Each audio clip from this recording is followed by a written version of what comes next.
Hello, everyone. Welcome back to the Mike Armstrong podcast show. And this evening or afternoon stateside, we're joined by Peter Burkin, who is an entrepreneur, a life coach, a passion test facilitator, and a master of self-love trainer.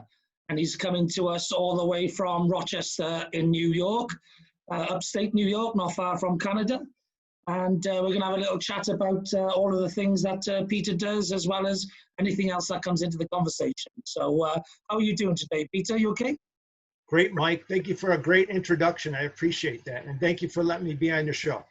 No problem at all. And thanks for coming on my show, because I love to get guests on from all over the world, especially interesting guests. And, just with your title, I'm sure there's some plenty of stuff for me to delve into there. So thanks for coming on. You're welcome, Mike. No problem at all. So the place I'd like to start, first of all, I suppose, is I know what an entrepreneur is. I know what a life coach is. I can sort of guess what a passion test facilitator is. But tell us a little bit more about what you do there as a passion test facilitator. Very good. Well, passion is energy. So I look at peace, about number 5 out of 7, joy. And then on top of joy is passion. And when you have passion in your life, and you know in your journey what you're truly passionate about, you co-create with the creator what you're thinking about. So when you're living a passion life, you got that formula going. Yeah, okay. Yeah, that's good, because, I've got this podcast, as well as doing dual calls. I do motivation and positivity and stuff, and I'm doing the A to Z of motivation at the moment. And I think the E was for energy or enthusiasm. And I've also appeared recently on some podcasts talking about, how to follow your passion to find your voice. So I believe massively in people being able to, do what they love, if you like, in order to find their passion and chase their life goals. So anyone who's helping people find their passion and facilitating that is good in my books. Great. I'm a former teacher, Mike. So we hear tests and we get like freezed up a little bit as a student. But in the passion test, it's a feeling-based test. It comes from the heart.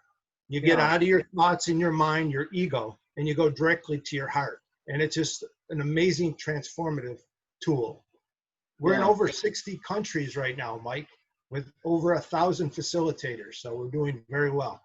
Yeah. Okay. And was that started by you, or have you joined that movement, which was started by someone else? Tell us a little bit about that.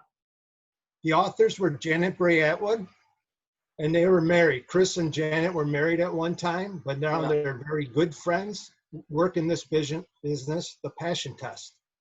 So even though they're not working out together as a marriage, they're passionate about working the passion test. Brilliant. And that's what, if you listen to my podcast and the daily episodes, etc., it's all about motivating people and, sort of educating people in order to find their passion, in order to achieve their life goals. So, it sounds to me like we're both on very similar journeys, doing very similar things to probably very similar people. That's right, Mike. Yeah, brilliant. And obviously you also are a master of self-love training. So I guess, a lot of people, the reason they don't find their passion is because they've got blockers, they've got certain things that block them. And some of it is self-love, confidence, and all of that sort of thing. So tell us a little bit more about that. Yes, it basically busts through all your limiting beliefs. I call them GALs from my coaching certificate from IPEC. The gremlin, the inner critic that says you can't do something. It's kind of like that thing on the shoulder. I call it a thing because I don't want to empower it. It's that thing on the shoulder that says you can't do it. Yeah. You're not good enough. And then the assumptions. You don't want to assume on anybody or any situation. You can't assume. Interpretations is the I. You can't interpret this book as the word of all words. You got to see the belief in it and say, is this going to serve me or is this not going to serve me? Because if it serves you and you love what it does for you, keep doing it. If it holds you back and constricts you, don't do it. So challenge your beliefs all the time. And then the L stands for limiting beliefs. So that is I am not enough. I am not lovely. I am not handsome. I'm not good looking. Guess what? We all are. Yeah. Someone out there of the 7.8 billion people gonna love you. It could be a male, female, he, she, whatever they identify with. Someone is gonna have a kindred spirit with you of all these people in the world. With Zoom, we're COVIDing, we're pivoting, and we're meeting people like we've never done before. It's just been a beautiful time in my life, this COVID stuff. Yes, it's probably been the one of the best, if not the best. It's difficult to measure years, in ratio with other years, but it's definitely been one of the best years of my life, and it's been one of the most productive, and that's probably why it's been one of the best, because human beings like to produce, they like to achieve, they like to get things done, and I do especially, and I managed to get a lot of things done this year, including writing a book, creating a podcast, doing 800 episodes, meeting over 200 entrepreneurs, which I've managed to get on my podcast, probably meeting hundreds more, which I've met through online networking events. So, for me, they're things which are, part of my life goal, part of my mission, massive enhancements to my life. And, I love myself. I'm passionate about what I do. And so everything that you teach, I 100% believe in, because I teach it too. And it's just about trying to educate people that they don't need to sit within their comfort zone and in their limit zone, but they can actually stretch outside. They can knock down their limited beliefs, and they can go on and achieve or be anything they want to in life. That's right, Mike. First of all, I want to say congratulations on how you reach out to humanity. Because one thing we do at the Passion Test is we inspire transformation through love in service to humanity. But I tell Janet, the author, I'd like to insert one word into that statement, and that is all humanity. We need to reach out to all humanity. From anyone that you want to throw off the edge of the earth, or if Elon Musk could put them in a ship and send them to Mars. No, we got to embrace and love everybody on this planet, because we're all kindred spirits inside, Mike. Yeah, definitely. And I was having a chat earlier on today. I've had 3 other podcast guests on from the States, or I think one was from Canada, 2 were from the States, and similar people with similar beliefs. And I was talking about how I believe like the wars got people fighting with each other, but it brought good out of humanity after they finished, because it got people to be resilient and to be appreciative, and not to be wasteful, and lots of good values, and those values were passed down by generations, but they were getting weakened and weakened, and actually society was taking things for granted and not being appreciative, and being divided and divisive and hateful, and not really coming together. And so this pandemic all of a sudden has forced people to really appreciate each other again, and not take things for granted that they really did before, and actually not to covet things that they know is actually not that important anymore. So I think it's a good reset time from my point of view, and I'm looking forward to see, whether the next 10, 20, 30, 40 years instills in the generations now that sort of work ethic and camaraderie and old-fashioned traditional values that wars have previously done to the generations that I can remember, my grandparents and that sort of thing. Yes, and Mike, I want to just acknowledge you again about the wonderful things you do to network the world. And I look at you as being like a domino. And that first domino, here I set up 7.8 billion. That's the amount of people in the world after, I think it was last week, Mike. Yeah. You and I, my friend, could be that domino number 1. You are a messenger from heaven above, or earth, if you will. If you find joy and fulfillment in life, Mike, there's heaven on earth. Because of that, you and I and anyone are a guru, if you will. We're all those teachers and a messenger. You have a lesson, I have a lesson, and I use a CCA technique. It's called articulate, concise, and accurate. AAC, actually. AAC, articulate, accurate, and concise, and that's what you do, my friend. And then I want to go over, if I could, one highlight of the Passion Test, and also the mastery of self-love, if I could, please. Yes, go for it. We teach a thing called the Nature's Guidance System in the Passion Test world. And what that is, it's like a conflict resolution system on steroids, literally. Yeah. It takes conflict and makes it go away like that.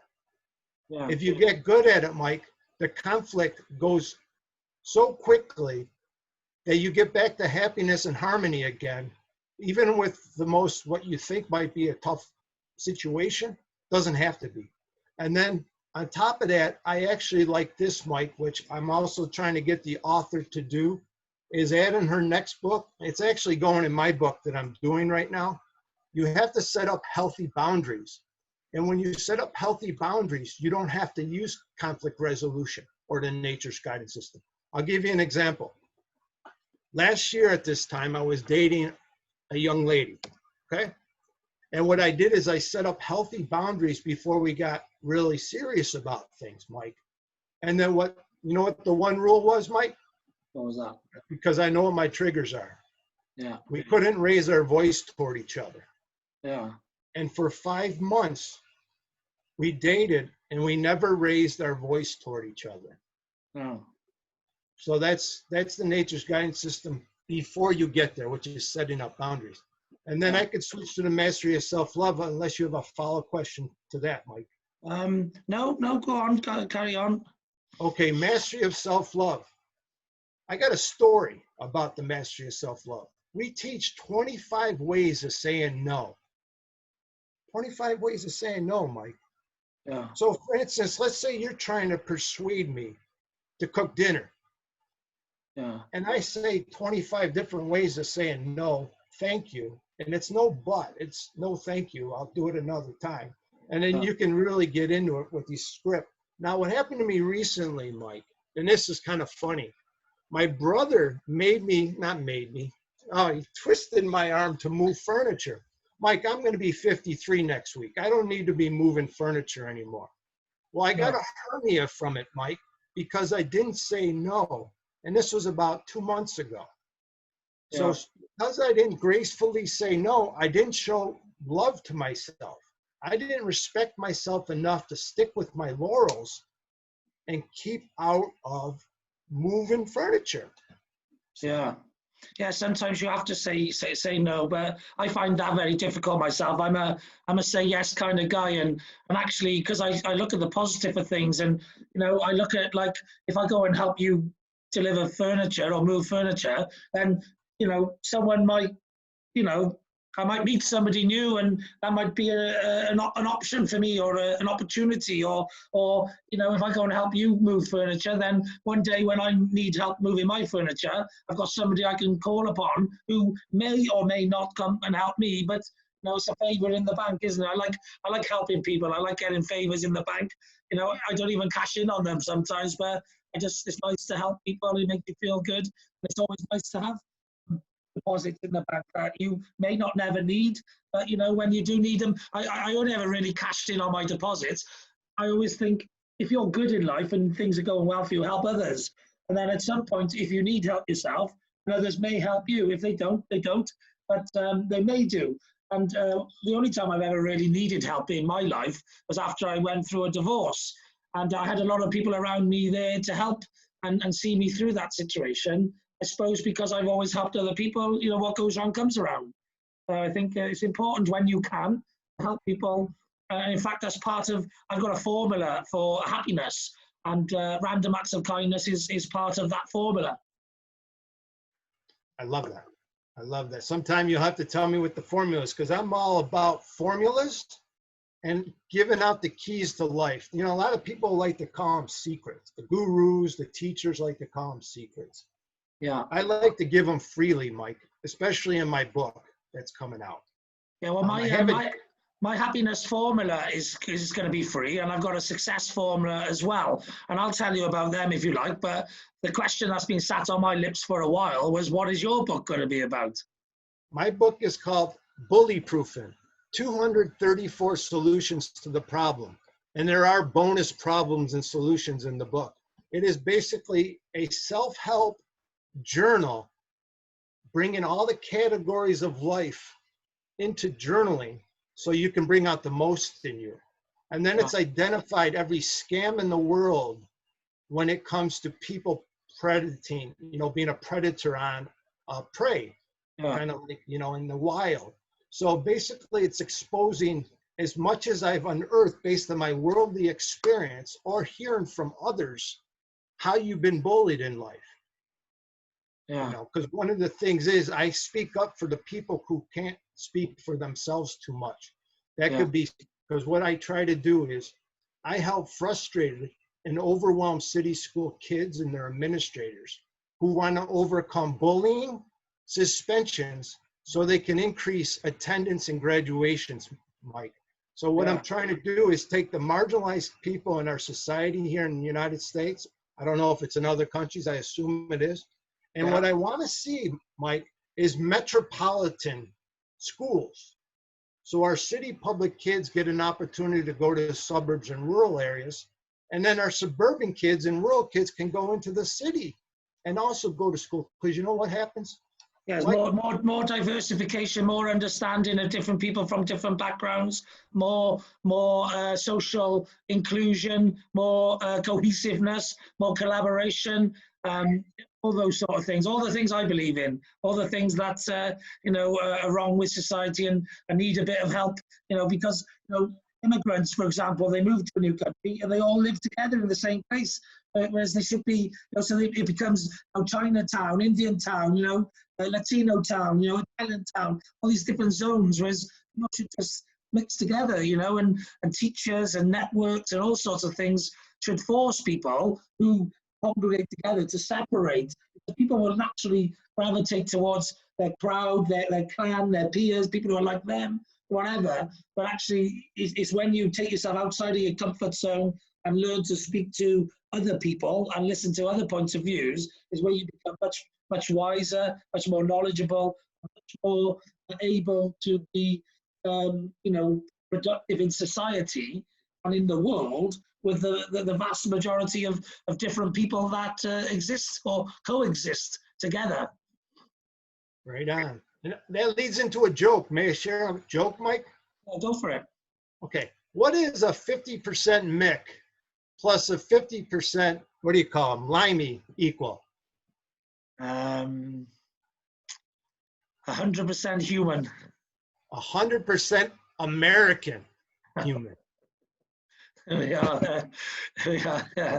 So, I think you're right, though. It's a human being. I've been in the beautiful island of Ireland. I've actually been over the edge almost into the North Sea, I believe. Is that where you can see the England from Ireland is across from the North Sea? Help me out with the geography there, Mike. Yeah, I think so. Yeah.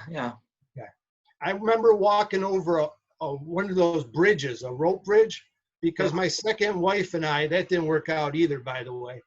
We were on this rope bridge, and I was just like, she couldn't go on because she has this thing called Meniere's disease.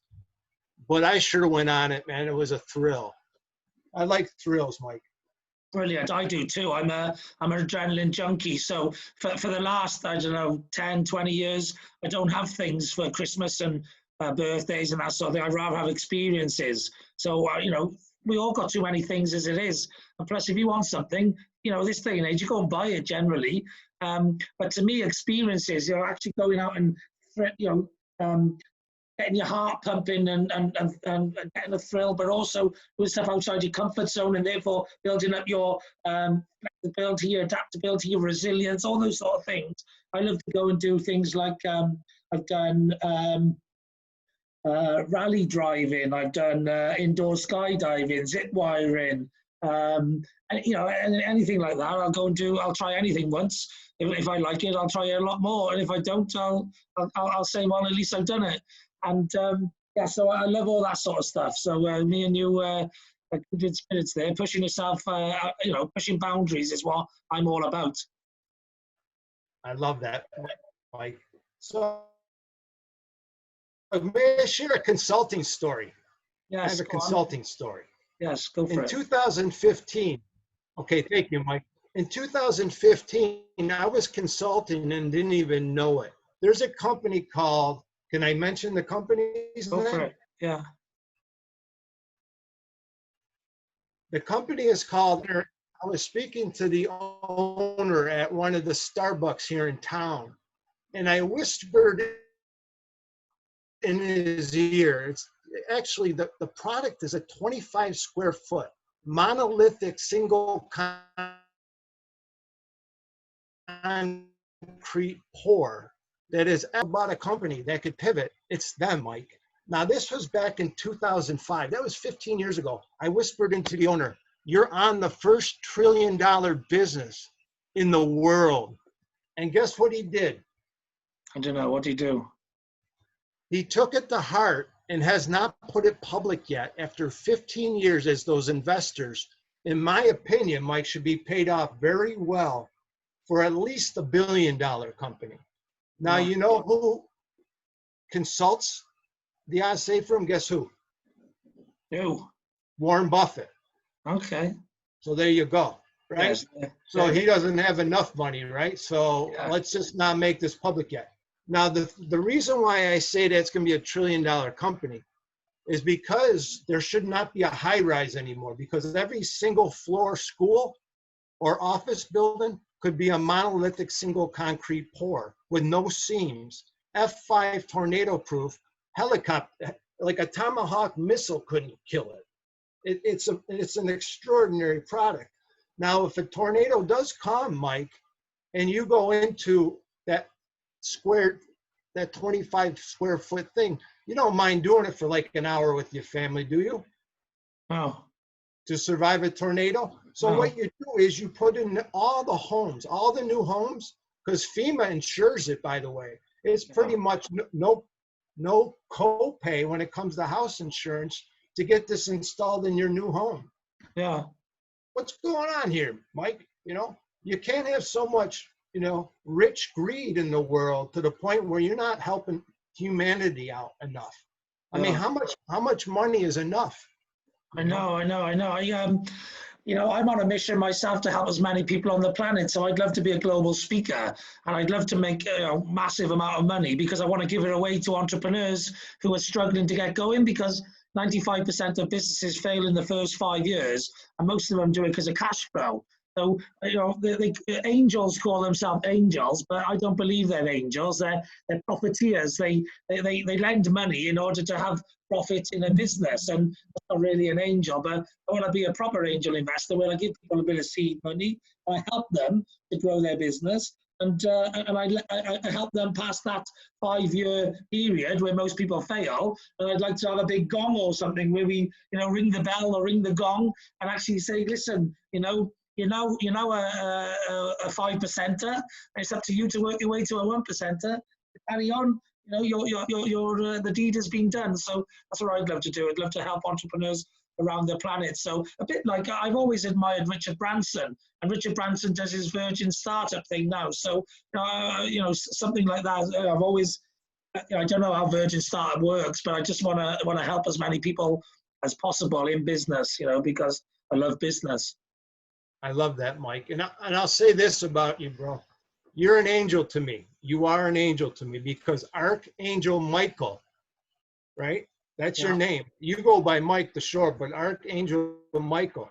My first wife, who I had a child with, who's 17 years old, their first child of 14, their last name is Blood, which is a pretty English name, right? Blood. Yeah. They had 14 children. The first one was Michael, and he died of SIDS. So he's an angel now. Yeah. And you're an angel to me, because you're helping me as an entrepreneur, which consequently is going to help my family. And I really appreciate that. You've been an angel in my life, Michael. Well, thank you. And thanks for your appreciation. But, I just believe in helping humankind. If that makes me, in your eyes, an angel, that does. It just makes me a fellow human being who's compassionate for other human beings. So that's fine. But onto the happiness formula. I've shared my happiness formula with other people who teach and educate, because the spreading of happiness is something I want to do to this planet, and I'm planning on speaking about happiness and writing about it, and I'm going to produce some cards and an app and all sorts of things to help people become more happy. And I'm not going to charge anything for my happiness formula and my happiness coaching and my education, because I just want to spread happiness, because I think it's something the whole world could do with more of. So I call my happiness formula the SMART happiness formula, and that stands for sleep, meditation, ability to perform, random acts of kindness, and targets. And basically for SMART, it's a daily routine that if you sleep for 7 to 8 hours per day, if you have 30 minutes of mindfulness or meditation, you look after your ability to perform with 30 minutes exercise minimum per day, a healthy, nutritional, well-balanced diet, and plenty of hydration. You do lots of random acts of kindness, but at least one per day. And you set yourself targets and you achieve those targets daily. And if you do those 5 things, there's really 7 things within those 5. Yeah, but I was just being smart with the SMART acronym. And basically, if you do those 7 things, you can't fail but become happier, because they're all biological proven things to make you happier. I love it. Good job, Mike. Good invention. Good idea. Very creative. Now, I came up with the 4 A's to overcome limiting beliefs. You want to hear those? Yeah, go for it. The first A is acknowledge. You have to acknowledge that you have a belief that does not serve you. Yeah. And then the next one is angle. You got to look at every angle, why it came into your life, reckon with your past, forgive it, accept it, and move forward. And then the next A is abolish. You want to abolish it like you would slavery. No one needs to be enslaved in the world. So you want to abolish it, remove it, release it. And then the last A is arsenal. Now we think heavy terms when we think arsenal. We think of weaponry, we think of tools in a tool belt. That's what I'm talking about. I'm talking about taking out every skill, strategy, process, resource, and then what you want to do is adapt it to the situation. Use all your best practices like we did as a teacher, as we do in business, and as we do in the success of life, achievement in life, bringing fulfillment in your life, and making sure you get after it using one of your tools. That right there will rewire the brain. The neural pathway will literally change, my friend. I just turned that into 7 A's, which is really good. I like that. I like that. But there's a 7 A's, yeah, and that's the acknowledge, the angle, the accept, the abolish, the arsenal, the adapt, and the achieve.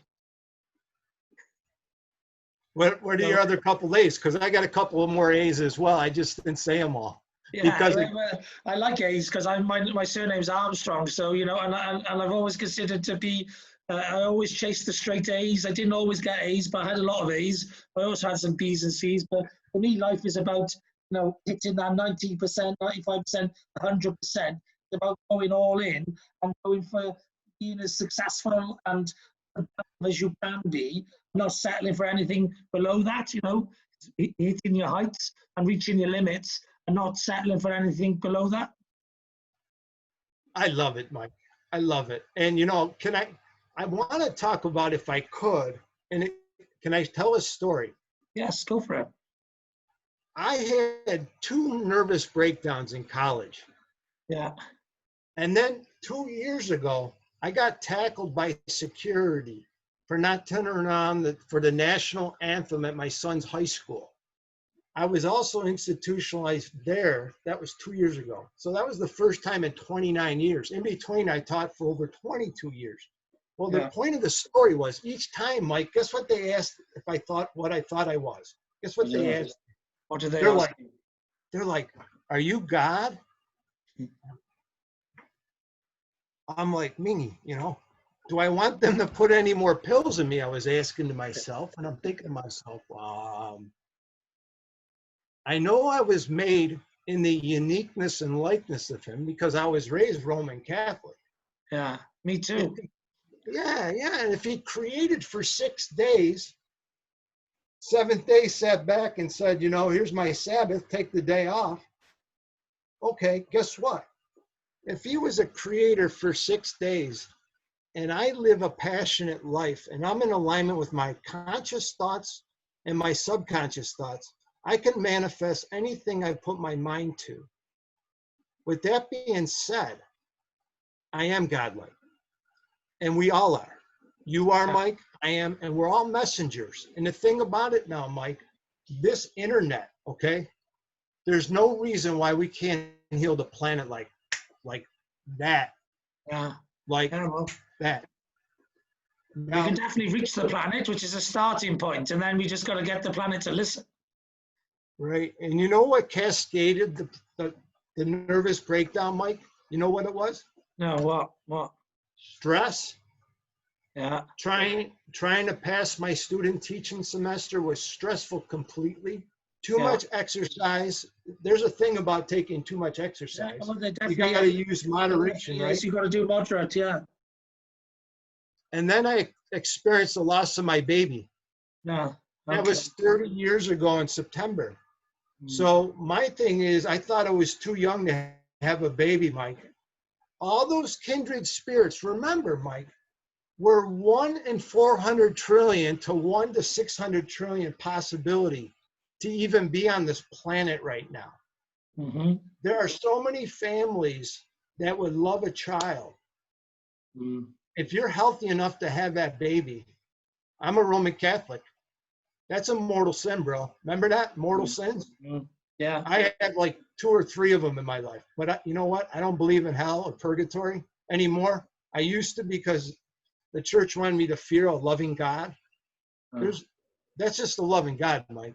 How is he going to make you burn in hell when all it is your ego saying you're not good enough? Remember when you grew up? Here's your devil. Do it. And then there's this angel saying, don't do it. Don't do it. Right? Yeah. So there you have it. So that's good. That's good. And I want to tell you, I want to continue on with my formulas actually, because you'll like the next bit. So as I created the SMART formula, I had routines, if you like, daily routines, which I had to condense into words and descriptions, and then pick an acronym. I managed to do that. But I had a lot more words than just the happiness formula, because I started thinking about what makes me happy. And a big part of my happiness is success. And a big part of success to me is achievement, actually helping others, having impact, making a difference, leaving a legacy, doing good, all these sort of things. Yeah. So for me, that led me on to thinking, I've been pretty successful, subjectively, I suppose, but pretty successful. I've considered myself successful pretty much most of my life, say 95% of my life. I've had 5% of my life where maybe things haven't quite gone to plan, because of a global recession and a divorce and things like that. But most of my life has gone pretty much how I wanted it, to plan. And so, I've always been a high achiever in comparison to other people around me, etc. And I started thinking about, okay, well, if part of the happiness formula for me is success, then what makes success? So then I come up with a success formula. And so the happiness formula I want to share with people in order to make them happy. The success formula I want to use to monetize so that I can help those entrepreneurs who need the support. So I started thinking about, okay, when I was in my job, which I was in for 10 years, my career, the biggest career I had in my life, I got promoted 9 times in 6 years and was part of a very fast growth tech startup business. So I was thinking about, okay, what made me, the team, the company successful at that time? And I wrote down some of the things, and I ended up coming up with a STREAMS success formula. And STREAMS stands for systems, technology, relationships, efficiency, action, marketing, and sales. Basically, what I consider to be the 7 pillars of success. and none of those 7 pillars, as to none of any of life's lessons, makes a difference without getting the right mindset. So really, the mindset is the big one. You've got to get the mindset right. But then you can learn how to build those 7 pillars of success. And whereas the happiness formula is a daily routine, success formula is 7 pots you've got to fill for life. Yeah, they're the 7 areas you've got to grow through your life in order to get success at a point in your life. Yeah, and obviously success comes quicker than others because different people have different versions of success.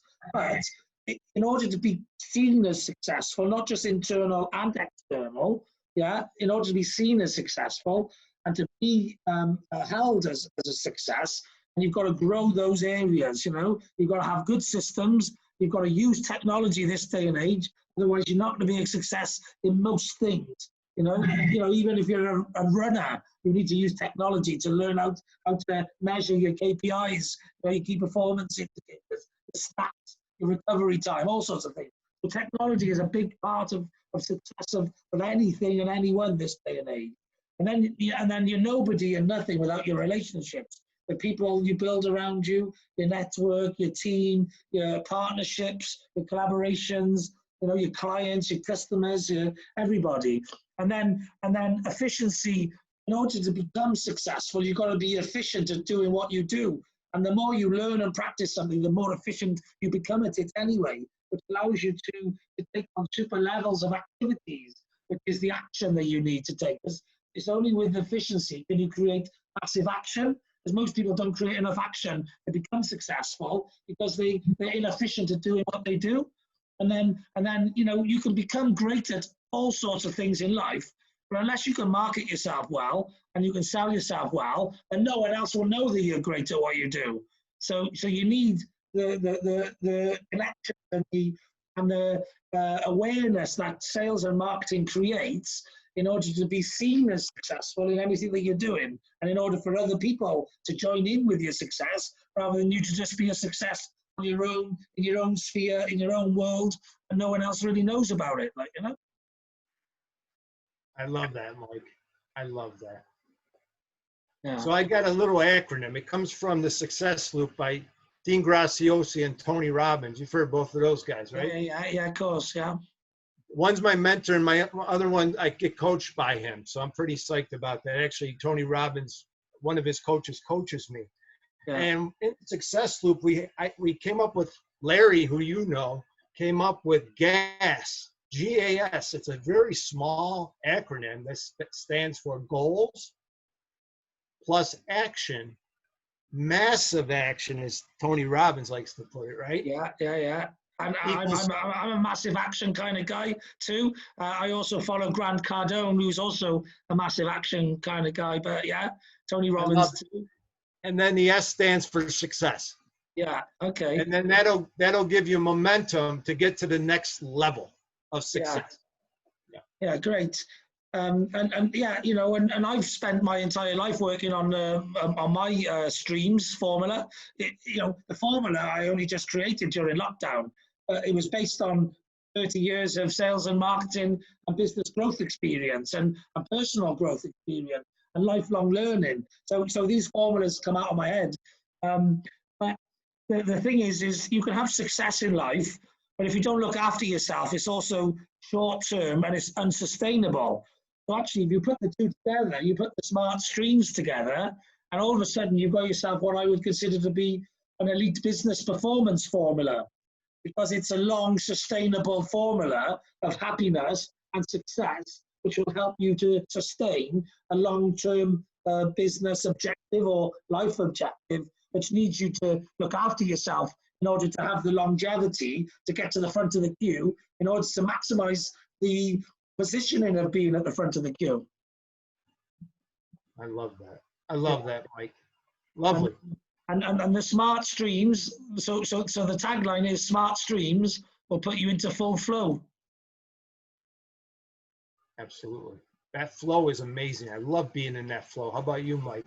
Oh yeah, I've been in and out of it a number of times, and it's hard to constantly be in it, because life puts things in the way which isn't necessarily always I try and choose to do things that are in alignment with my life goal, my true values, and all of that. But sometimes we have to, unless we get into certain positions in life, we have to sometimes do things that knock us out of flow. They're things that, you know, we don't always want to do, but we have to do at that point in our life, whilst we're working to a point where we only ever have to do the things, you know, that keep us in full flow. I love that, Mike. I love that. You know what I do, Mike? What's that? I only do pull marketing instead of pushy. Yeah. I pull it in like a magnet would pull in the copper filings. Now, you mentioned relationships, which I love. I wanted to bring up a quote. Yeah, go on. I don't know it verbatim, but it goes like this. If you start a relationship, you're pretty much loving it, right? Like in a loving relationship. If you continue to do that relationship like it's the beginning, it'll never end. And Tony Robbins said that, but he said it much more eloquently than I did. And I do have a story if I could plug in at any time, another story. Go for it. Go for it. I was working in town. I was actually doing scratch-offs, the New York State Lotto, trying to give the kids more textbooks, if you will. And what happened was this homeless guy kept coming into the mobile station, which is a gas station that I would do these scratch-offs at. And what happened was I would say to this man, why don't you go get, you know, welfare or some help so you don't have to be homeless? He was too prideful, Mike. Over all the times I saw him, I kept trying to plant seeds. You know, you could ask for help, you know.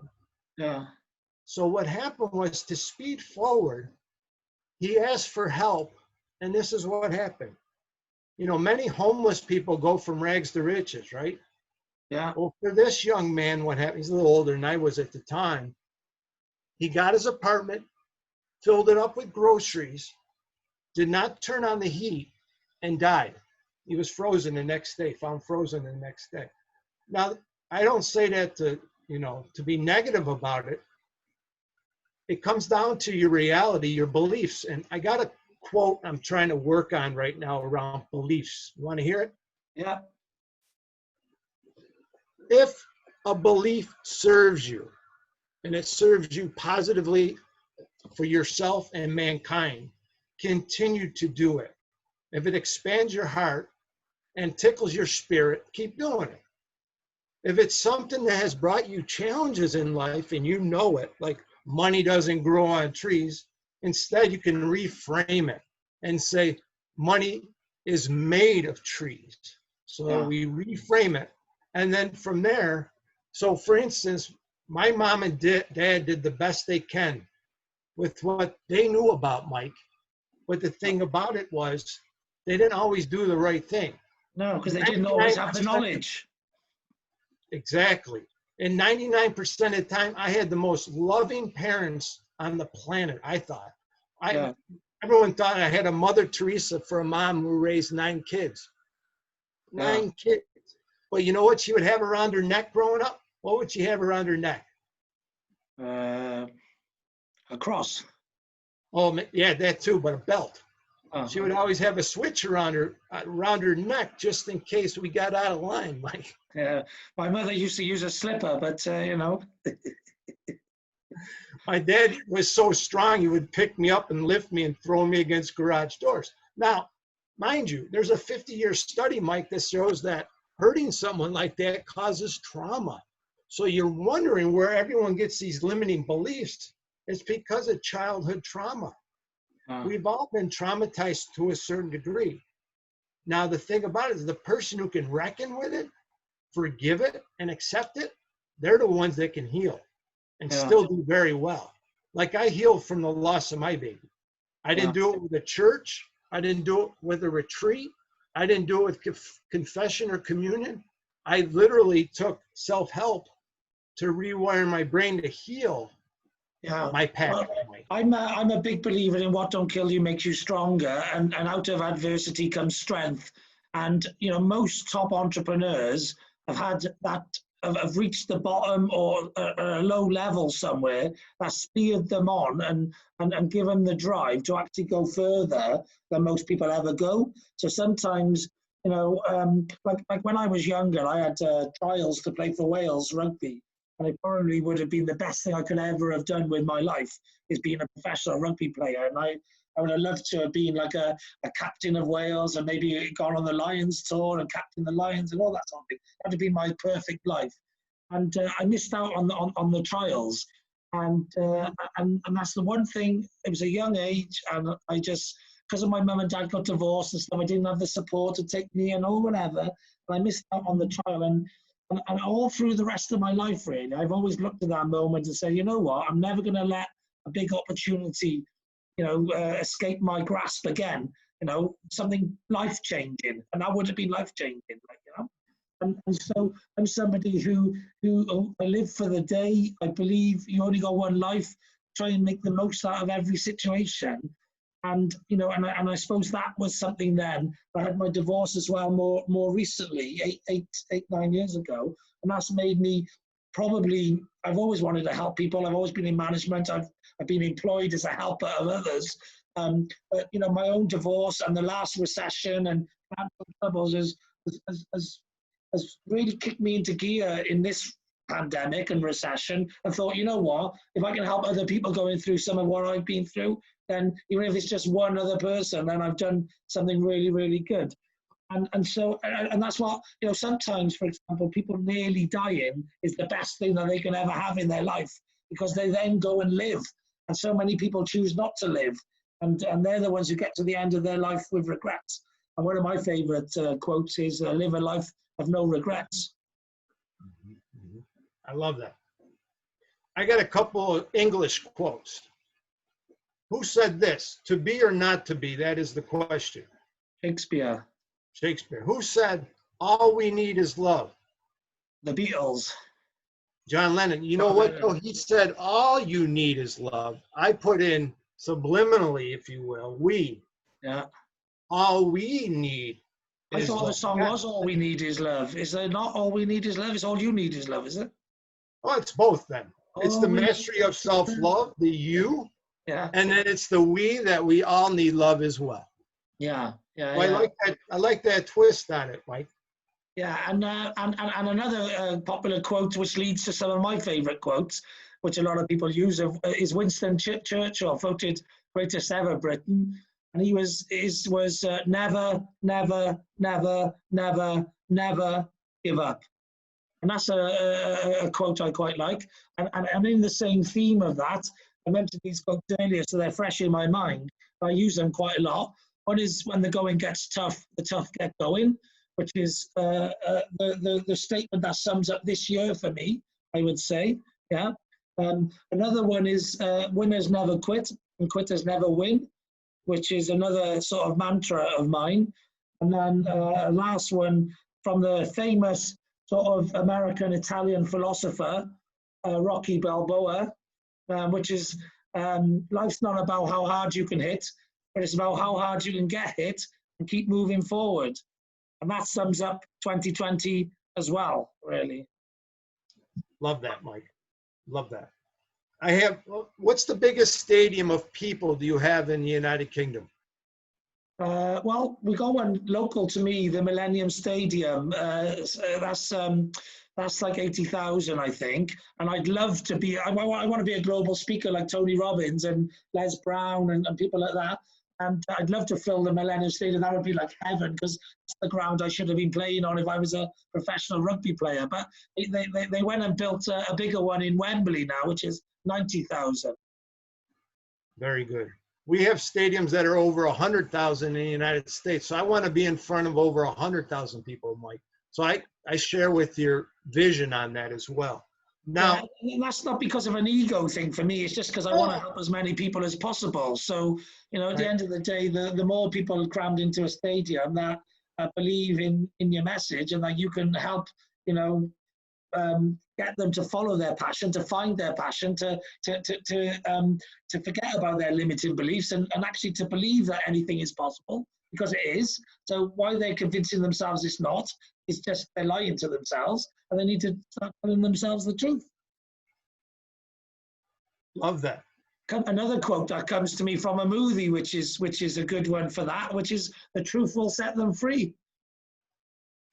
Love that. Truth, honesty, sincerity, all the great values. I got a couple of quotes of my own. Ready? Yeah, go for it. I would literally step in front of a shooter to take the bullet before my kid at school would. That was one that was a mantra I said all the time. I'm going down, Mike. I'm going down. That's how compassionate and empathetic I am towards my kids, my kid now, in the world. That's one thing. The other one was, I didn't know this. This was a ripoff from Ford. But if you don't think you can, you can't. You can't. Yeah. Well. Yeah. I don't know if that's the same quote, but there's another quote which I really, really love, and that's "You either can or you can't, but either way, you're right." That's the Ford one. Yeah, that is the. I was going to say that's the quote that I like. I shared a lot of these quotes on social media, so they stick in my mind. And also I have been working on a keynote speech, and at some point I'm gonna. I am working on a keynote speech, but the reason I do my podcast and I have these chats and stuff is because we got to find our own way in life, and personal development and life's lessons haven't changed for a long time, and people are sharing the same messages, back to basic messages, because they're the truth. They're the only messages that matter, and it's just different voices, different vehicles, different vessels to be able to encourage and help the rest of humanity who maybe haven't quite got to the point of understanding the real meaning of life and the real values of life. And sometimes they need messages, they need people who are going to, translate the teachings, the lessons, translate it into, modern day languages and, different phrases and different stories that resonate with different people, because we're all different, and sometimes we need to hear a different message from a different voice in order for it to settle in and sink in, and for us to understand it. I love that. And while we're talking about service, is also charity, Mike. I wanted to mention a few charities if I could. Yes, go for it. 30% of my book is going to go towards charity, and the book is going to be $30 a copy. Actually, Larry, who hopefully you'll have on your podcast, that's my buddy Larry Berger. He goes by Lawrence. He's like better than I am, Mike. Better than I am. So my first one is Under Armour. 10% is going to Under Armour, because the proceeds of their sales is going towards disadvantaged kids to make them basketball courts and stuff like that here in the States. Okay. Stephen Curry from Golden State Warriors is really big behind Under Armour, and I love them. My son loved them growing up and everything. Yeah. The second charity is the Heart Foundation, because my dad died at 50 years old, and I'm already 53, so I'm very blessed. And then I'm also going to give 10% to the Cancer Foundation, because I have a lot of my family members, especially my one sister who's had stage 4 cancer for 10 years. And you know what? She infused herself with positivity, Mike, to the point where she had twins on her time. She had a double mastectomy. She had a double mastectomy like 10 years ago, man. She's older than I am. Yeah. She's a miracle because she infused herself with positivity. She actually turned me on to the movie Law of Attraction, The Secret. Yeah, I love Dr. John DeMartini. He's one of my favorite people, Dr. John, and I've met him and listened to a lot of John's stuff, and he was in that as well, and it's awesome. The Secret and the book, the film, and there's been a modern one just released recently. Yeah, they're all over the place now, which I'm thankful for that they are. Yeah. And, we talk about laws and success and stuff like that. I just want to mention a couple of very powerful laws. Besides the law of attraction, some people don't even know in that just yet, Mike. So I would recommend the movie like The Secret. My favorite guy is another John in the movie. Do you know what other John was in the movie? He did the vision. He did the vision board. No, I don't know that, John. John Assaraf. And then the other one. I've heard the name. The other one we were talking about was the law of reciprocity. Yeah. The law of reciprocity is a lovely law. And then I love Think and Grow Rich as a book, because I got to mention a couple books if you don't mind. One is Jack Canfield's Success Principles. One of my favorite principles, he's got two that I really love. T. Harv Eker says it too, which he loves this: clarity is power along with knowledge is power. Einstein said that, right? Yeah. So we're 100% responsible for our actions. 100% responsible. I'll go a little further, Mike. We're 100% responsible for our thoughts, our feelings and emotions that we attach to those thoughts, our deliberate action that we take on all of that stuff. If you reckon with judgment and you don't judge anybody or any situation, you will create extraordinary results and outcomes. There's just no question, ifs, ands, or buts about it. And I got a joke for you, Mike. My dear friend gives me a joke like this. Ready?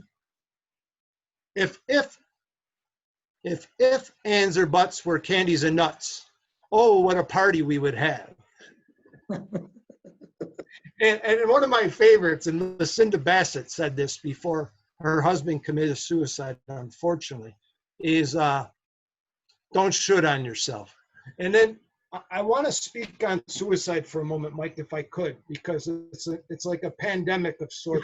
Before you do that, just so I don't lose the train, if ever you've got any charity stuff that you're doing, then just tag me in on social media and I'll happily share it to my audience. So if you want to come on and plug anything, and do that. And also there was something else I wanted to cover, but don't worry, you fire away, it'll come to me in a minute. Carry on about the suicide you were looking to talk about. Okay. This is my big why, Mike. You want to hear my big why? Yeah. I want to bully-proof people. I want to eradicate bullying. I want to make it where people love themselves enough where they've used the law of reciprocity and are kind to the neighbors, knowing that karma, what comes around, goes around. Yeah. And literally ends genocide, suicide, mass shootings, and war. Yeah. I'm talking about ending war here, because we got to do for each other what we would do for ourselves. Once we look, have you ever heard this quote, Mike? It goes like this: if we treated ourselves like we did our friends, we would go to prison. That's how bad we hurt ourselves. Yeah. So if we treated ourselves if we treated our friends like we treat ourselves, you mean, yeah? Yeah, tell me how it goes. Give it to me. Well, no, you just said if we treated ourselves like we treat our friends, but I think you meant if we treat our friends like we treat ourselves, then we'd go to prison, because we're more crueler to ourselves than we are to others. All righty, cut. Yeah, I like that. Oh, I got another thing I like to throw out there. Before you do, keep that thought, throw it out there. But I actually have got a mastermind on a Sunday. It used to be 2 o'clock, and I changed it to 1. I'm thinking about putting it back to 2 o'clock tomorrow, and that's because of Think and Grow Rich. You're welcome to join us. We also do a Wednesday 7 o'clock. That's UK time. I'll add you to my Facebook group, my Messenger group, and my LinkedIn group. And if you can't join us tomorrow or Wednesday, just join us at some point. It's with like-minded, it's called Strong Communicators. So it's like-minded people from around the world that meet together. So, I've got a mastermind because of Think and Grow Rich, which you mentioned earlier.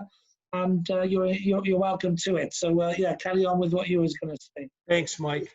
These are, I think there was 8 things I wrote down just today, because I'm constantly creating, just like you, Mike. I know you're a heck of a creator. These are things people need to do to be successful, right along with your smart. Yeah.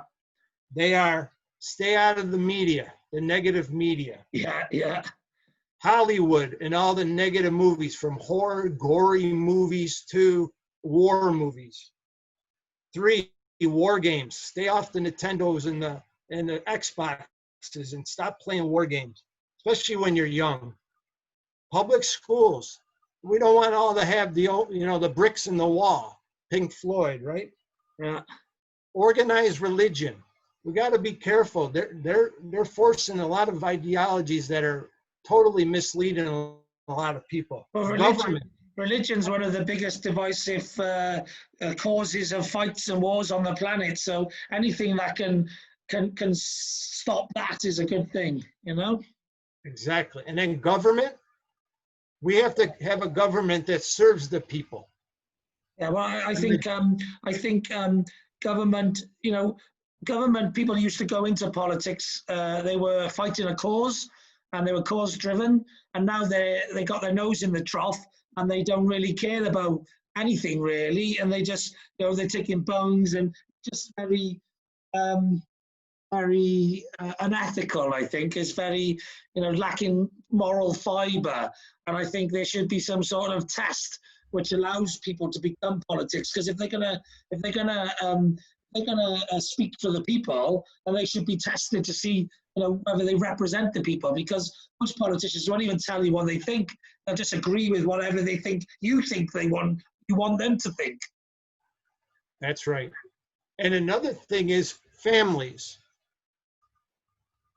We used to do everything in our house, and everything behind closed doors had to be a secret. You couldn't tell anyone, even if there was heinous things going on. I'm not saying it was in our household. It could have been. I'm not going to get into that for privacy's sake.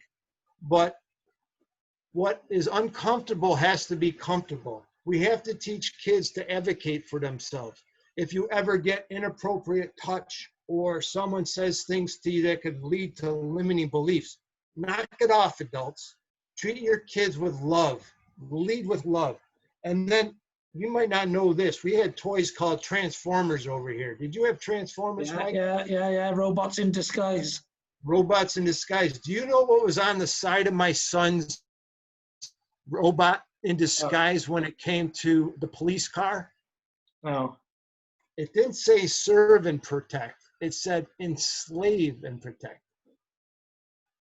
So I think the police are involved too, Mike. Yeah.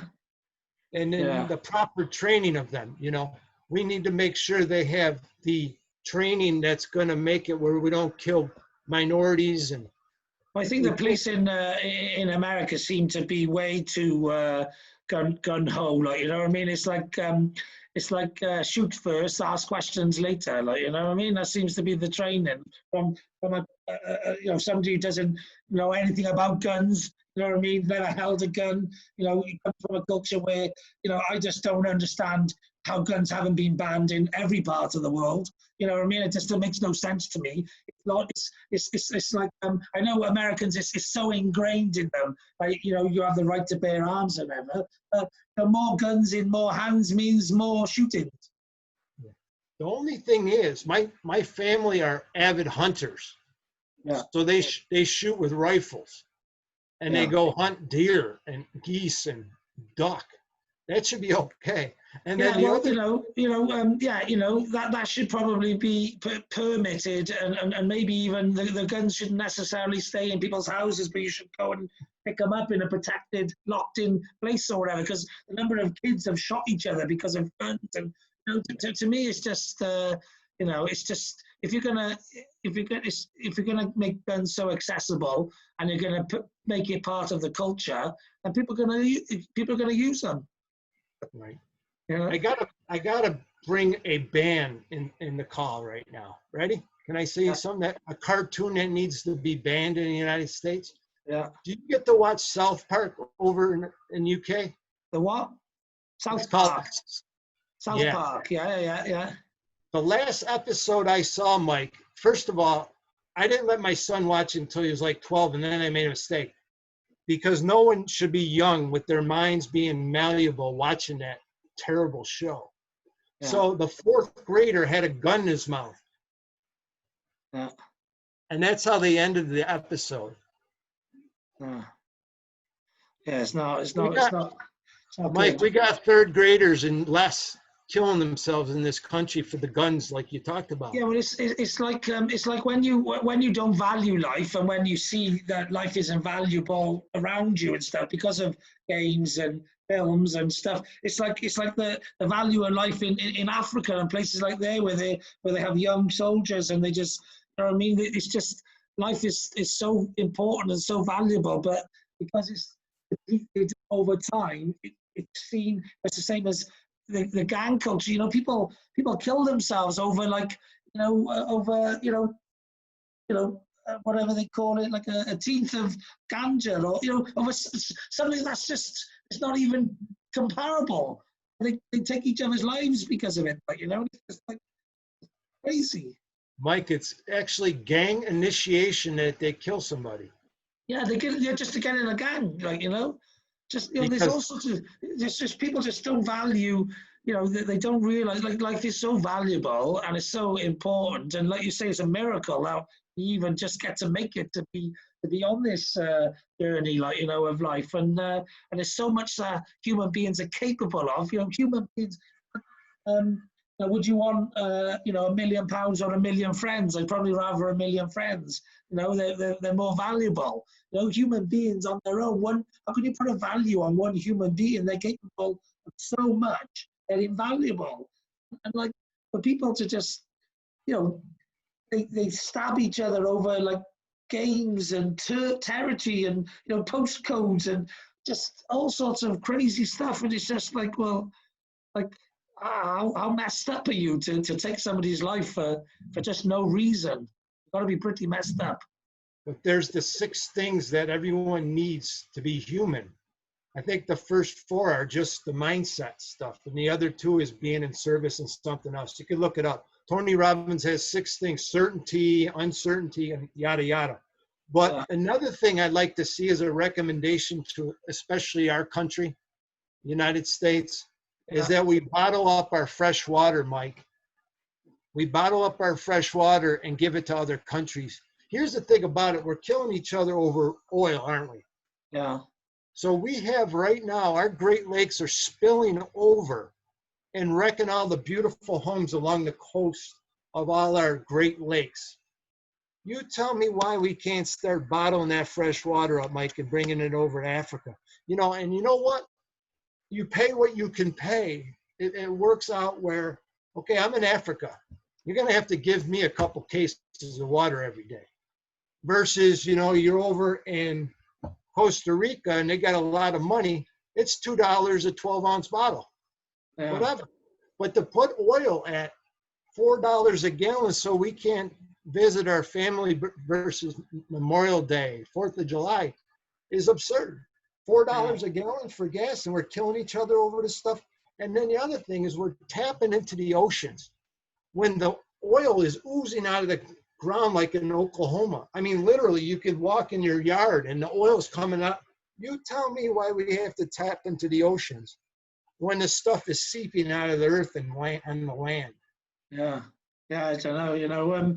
These problems, some of these world problems are, I'm hoping, going to be solved when people realize that actually, when we all work together like we have done for these vaccines and for PPE and all the rest of it, if we can keep the habit of collaboration and globalization and contributing as a human race together, then, you know, I'm somebody who's, I've said this a number of times on my podcast, but I'm in favor of building bridges, not walls. And the more we can bridge together as a human race, the more we can eradicate all of these problems. Like, you know, why is there that, you know, certain countries are throwing food away and other countries haven't got enough? Like you say, why are there some countries got excess water and other countries haven't got enough? You know, only we can share. Is once we realize that resources aren't in short supply, we don't have to fight over them. And once we realize that we're actually very inventive and creative, even if resources are in short supply, we'll find a way of using alternative resources. Once we get that into our head and realize that actually we can overcome these problems by using creativity, innovation, and collaboration, and we can get rid of all of these situations, and the global warming being the big one that's looming right now. I agree. Mike, if I could share another solution. Yes, go for it. Right now we have this pandemic called COVID-19. This is what you do. You take all the pharmaceutical companies around the world and they split the profits as they mass produce the serum. Yeah. Yeah. And they all get it. Why is it that we have one company monopolize the future of our whole planet? Other than there's a conspiracy to wipe out the planet's population, which is just absurd. There's the governments just turn around and say, listen, all of you companies all in a merger. You're all in a merger at the moment, working for global PLC, and in order to to sustain yourself, you've got to start working together. And we could have probably got a vaccine in a week or two with the resource and everyone pulling together, but that's exactly the same thing. Global warming is a pandemic. Yeah, but because it's not killing people quickly and in plain sight, yeah, it's not being seen and treated as a pandemic. But actually, again, if we got all of the innovators, the inventors, the creators of the world put them together in global PLC, Inventions Limited, and we actually got them working on how we can, get rid of the gases and everything. That's how we can even create more ozone, and we can probably reverse engineer the ozone, so not just stop stuff from actually depleting the ozone, but actually how can we create new ozone? If we put our heads together, I'm pretty sure we could do it. But Mike, that's fun, and I actually heard that you can see Italy from space now, which is pretty cool. I want to highlight a couple of countries too. Puerto Rico only exports food to the United States. I don't know if anybody knows that too much. And then the other thing I'm going to mention, because I'm Irish and English, so I respect everybody, by the way. I love everybody. Is that when the potato famine happened, the government was exporting all the food from Ireland and sending it to the rest of the world while their people were dying of famine. Yeah. Mike, come on, Mike. That makes sense, doesn't it? That makes sense. And then the other thing I'm going to mention about it is, I was in that prison that was closed down in Ireland, Mike. And I was in the actual room, probably the size of the room I'm in right now. It was the last night that the family got to live before they were shot to death in front of a shooting range, a gallery. Now, if you did well, though, Mike, you got shipped to Australia. I'd rather go to Australia personally. So I bet I have family in England, United Kingdom, and Australia. I do. Yeah. I know I do. I'm part English, part Irish, and part Welsh. So I'm very British myself. I had a wonderful Irish grandmother who was from Dublin. So she was from the Republic of Ireland. And then I had an English grandfather who was from Yorkshire, which is sort of a Celtic-ish type region of England, up in the north. And then two of my grandparents were Welsh as well. So I got a bit of all over Britishness in me as well. Well, you're telling us that we're all one, aren't you? The planet's all one. That we have that. This is the funny thing about Donald Trump and the politics of the States recently, and the hatred that seems to be there for immigrants, because America is a land built by immigrants. How can you stop immigrants coming to America? It's sort of what everyone is. It's who everyone is. I've never met an American who doesn't recognize himself as at least two nationalities. I was thinking, who needed a life coach more than President Trump? Exactly. Who needed to understand the world, really.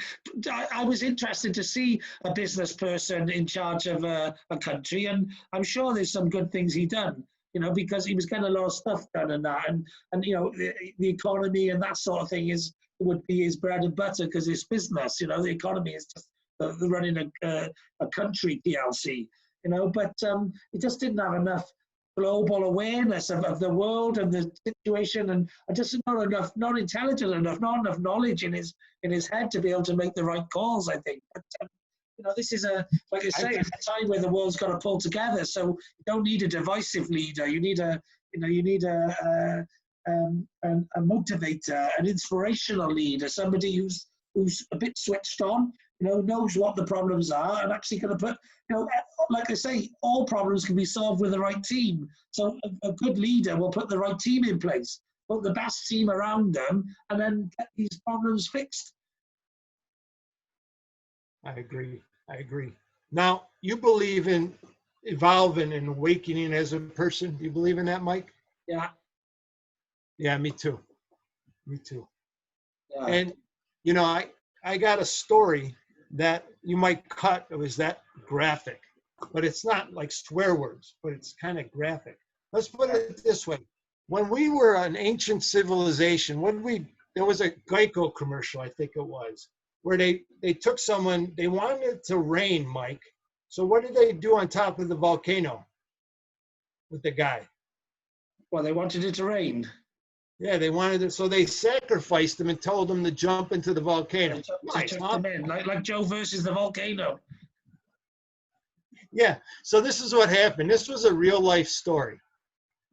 I was at a conference in San Jose, California, and they had that 2-foot guy. You know that 2-foot guy? He's got a whole body and he's only 2 feet tall and he's in a wheelchair. Yeah, the inspirational speaker that's got no legs. Like, yeah. I know the guy you're on about. I can't remember his name. So I talked to a couple of people there because I was all bipolar high, if you will, when I was there. Now, mind you, I think I'm a heck of a coach. So I had these couple of people that were there, and I kept telling them, we got to make an example of this guy. So I went up to him with all these bodyguards, and I said, you need a coach. He's like, I have coaches. I go, you don't have a coach like I'm a coach. This was in 2017, spring of.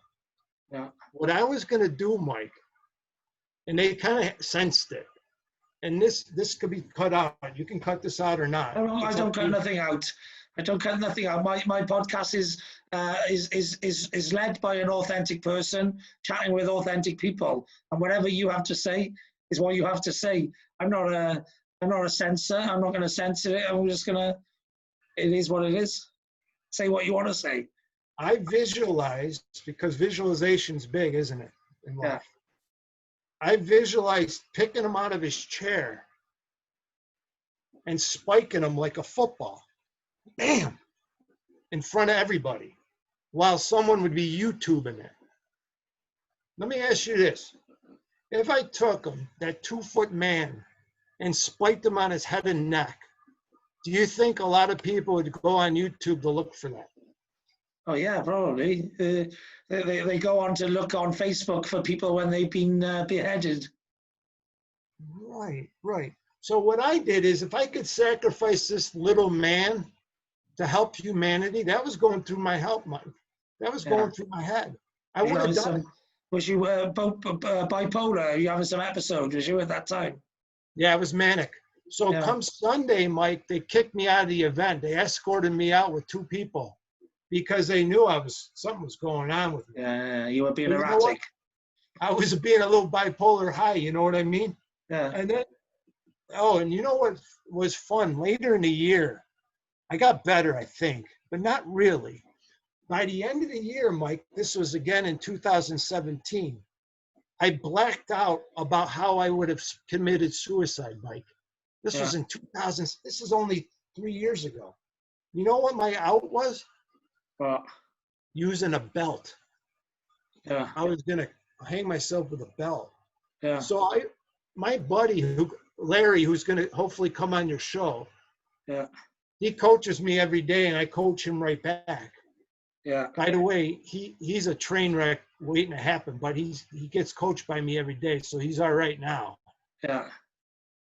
He's an amazing story, Mike. I mean, I love him to pieces. He's like my, one of my ribs, man.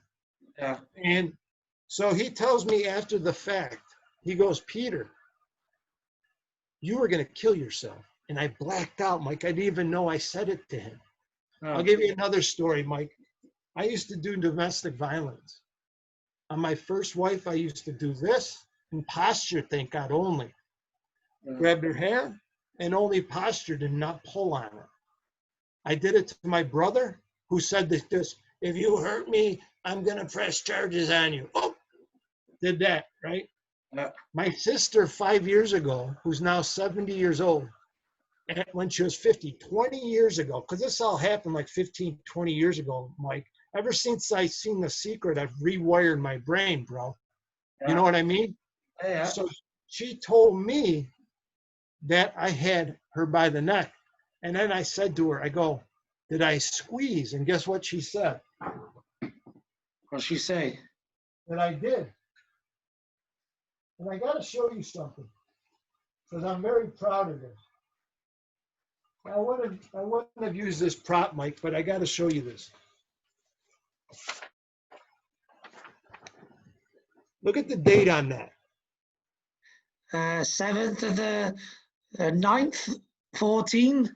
Yeah, and this was anger management class. I took anger management. I took 6 courses, 6 classes at 3 hours a night. I was the only one that wasn't there that was court ordered. The reason why I bring that up, Mike, this happened before she told me I blacked out. Yeah. Wow. And I'll tell you a quick story about this. I was handing out worksheets to my students. Giovanni goes, Mr. Burkin, I fight, and people tell me after I fought that I even fought. I'm like, what do you mean by that? Doesn't that sound like a riddle, Mike? Yeah. He goes like this, Mr. Burkin, I black out, don't even remember I fight. And I'm like, what do you mean by blackout? I stopped class, Mike, and had him teach the class that day. Yeah. I go, you're teaching the class, bro. I can't, you need to. And then that was on a Friday. That Monday, I signed up for anger management. So you see how things are synchronized? Yeah. Friday of July, it was actually soon after, I guess, because it was July. So it was just after school got out. I was able to jump into anger management class. But if it wasn't for Giovanni, I would have never taken the course, bro. No. But you can black out from drinking, you can black out from anger, and you can also black out from, what's the other one? Violence, and what's the other one? Drinking, alcohol, drugs, alcohol, anger. Isn't there another blackout? Oh, can I just tell you too? I had a student whose friend drank himself to death, and I'll tell you how he did it. At 21 years old, late at night when he was already drunk, they lined up 21 shots on the bar. Anybody that drinks 21 shots at any time in the night could die, couldn't they? Yeah, probably. So the point of the story, he died and he went to the Massachusetts Institute of Technology, MIT, good engineering school here. Yeah. And MIT, have you heard of MIT? Yeah, and the point of the story, Mike, is you got to make sure you hang around with the right people, man. Even in business, right, Mike? Oh, it's important, yeah. You know, who you surround yourself with, what information you get, what belief system you get. A lot of that comes from the people you surround yourself with. You know, what you sometimes believe is possible comes from what you see other people doing. And you know, you got to surround yourself with the right people. That's one of the reasons why, like when I study and I listen and I learn off the people, of mentors and people who are very successful in areas that I want to be extremely successful in, I always go to the top. No point learning off anyone else, you know, learn off the best. Surround yourself with the right knowledge, the right information, the right inspiration, and the right people, you know. I got to take another one of Larry's nuggets. You know what he said? What's that? I've taken 2. I took gas from them because if you don't have them on, I got to share it, right? Yeah. Imitation. What I mean by that is the biggest flattery you can have of anyone is when they imitate you. So it could be that 5th grader and 8th grader where the 5th grader imitates the 8th grader. Warren Buffett imitated someone before him. Napoleon Hill imitated Carnegie. Yeah.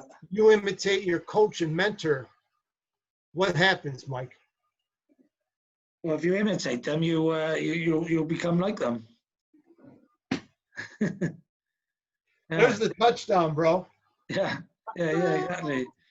Yeah, exactly. Oh, And I don't want to be like anyone else. I'm unique, so I like to imitate the best parts of different people in different areas that I want to be the best in. So, I think like I study, people like Les Brown, because he's a top speaker, and I want to be a top speaker. Tony Robbins a bit, but less so. But just because it's happened that way. I love Grant Cardone, Gary Vee, lots of people. Lots of areas of my life. Study the best people you can find. And eventually, you'll be the best, if you want to keep learning and developing, especially when you got your own magic sauce and your own secret recipes and your own uniqueness, and a lot of that comes from life, take massive action all your life and you're going to get a lot of experience, and then you got your own things to draw on. You don't have to just draw on what you can learn off others, but you can draw on what you've learned from the world and from yourself too. It's a nice mix of, that's to me the best mix is a bit of what you learn off others and what you've learned from life and what you've learned from experience, and you put it all into the unique you. And a message I always got for people is you'll always be the best you that they'll ever be. I love that. I love that, Mike. I'm going on a radio station December 16th. Two of the most highlighted people I could think of right now are Julie Andrews, and Martha Stewart. Have your audience heard of those two people? I've heard of Martha Stewart. Julie Andrews, the only Julie Andrews I've heard of is The Hills Are Alive in the Sound of Music. And that was who she interviewed. Yeah, okay. Dorothy Wilhelm is 89 years old. She'll be 89 soon, or no, she'll be turning 90 soon. Could you imagine you and I? How old are you, Mike? I'm 43. I'm 53 next week. I got 10 years on you, bro. Isn't it pretty cool how the mysteries of life just start to unfold in front of your face? Yeah, definitely. If you're willing to learn, there's a lot of stuff out there to learn, and the more you learn, the more you understand you don't know, but also the more you can start to learn certain aspects of life that are important to learn, and some people never learn them, and we all get there at different paces. Right. And if I could share. The last share now, because I've got a big box. There's a big boxing match on this evening. I love it. It's a big share. So the last share, and then we'll leave with your contact information, and then I'll go and watch the boxing. Well, I want to give an offer. Can I give the share, then the offer? Yes, go for it. Okay, the share is we're all created equally. That's women, it's black people, it's brown people, brown-eyed, blue-eyed, green-eyed, whatever eyes. We're all equal. And that means equal pay. So women don't get 75, 50% of what men get. They get everything the same. Okay, I don't care if they leave work to have babies. You pay them exactly the same amount as men. Black people need to get paid well, just like anybody else. And we got to teach entrepreneurship in school so people can start their own business. That's actually two things. The other thing, my irresistible offer, Mike, I want to offer all your listeners an opportunity to sit in my mastermind group for free. The first one would be free, and it's a $250 US dollar value. I use the model of Tony Robbins and Dean Graciosi's Knowledge Broker Blueprint. And I'll tell you, those two guys charge $250,000 a year for 1 hour a week. And I use all the same materials in my mastermind. I give it away for free for all your audience. Okay. How do they get in touch with you for that offer and in general? It's P as in Peter Burkin, BURKIN @gmail.com. And all you have to put in the subject line is Pivot Pete Mastermind. Pivot Pete Mastermind, and I'll make sure you're in. It's on Tuesdays from 4 to 5 Eastern Standard Time, so 5 hours difference. Yeah. And that was Peter Burkin @gmail.com, wasn't it? Have you got a website, Peter? I'm having a landing page soon, Mike, but I'm kind of just doing pull marketing right now. I'm doing all referrals and attracting people that way.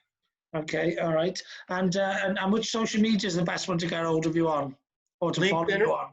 LinkedIn, LinkedIn or Facebook. Yeah, or LinkedIn or Facebook, Facebook. yeah. And if ever you're marketing anything, tag me in on LinkedIn or Facebook. I'm going to add you to my Strong Communicators group anyway. And yeah, we'll start sharing each other's information and jumping on board and helping each other to grow in our various geographical areas, etc. Because obviously I'm connected with people globally, but more in the UK, and you're connected with people globally as well, but I guess much more in the US as well. So the more we can cross-pollinate, the better, Mike, I want to help you out too, if I could, at the last second here. Yeah, go for it. Money's not everything, but you know what? The more you can give away, the more value you can give to people, the most powerful thing that is. Now, my thing is, I said to you in an email, I believe, or LinkedIn, that this is my last time I'm not going to monetize me being on a podcast or virtual stage. And I just want to comment like that because you know what? Every bit of money I make a lot of it's going to go to charity. And the thing is, if I'm not happy, Mike, I'm going to give more to charity. In Africa, $25,000 opens a new school, fresh water, and doctor care. Come on, $25,000? Yeah. That's like coughing for some people, sneezing. So that's it. Mike, you know what? You've been such a treat, and I thank you so much. By the way, this is a quiet thank you very much in the Passion Test family, man. It's just like loving you. Energy, man. The energy's there. Thank you. Okay, brilliant. All right, then. Well, thank you very much for coming on my podcast, giving up nearly 2 hours on your Saturday. It's been a pleasure, and I look forward to the next time. Thank you, Mike. Thanks for blessing me and your audience too. No problem. All the best. Bye-bye. Thank you. Bye-bye.